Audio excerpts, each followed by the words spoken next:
கிபி 312 ரோமாபுரி ஆட்சி பண்ணின கான்ஸ்டன்டைன் என்கிற ரோம பேரரசன் அவன் கிறிஸ்தவ மதத்தை நான் ஏற்றுக்கொள்கிறேன் என்று ஏற்றுக்கொண்டு அரசாங்க மதமாக கிறிஸ்தவ மதத்தை மாற்றிவிட்டார். அது நன்மை போல நமக்கு தெரியும். ஒரு ராஜ்யமே மாறிற்று, அரசாங்கமே மாறிவிட்டது என்று அங்குதான் ஆபத்து ஏற்பட்டது.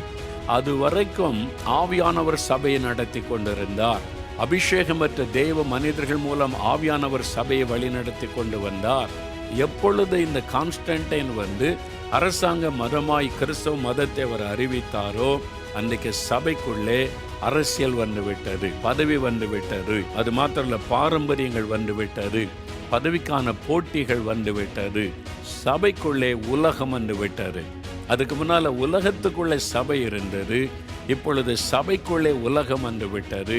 சபையை சாத்தான் பாழாக்கி விட்டான்.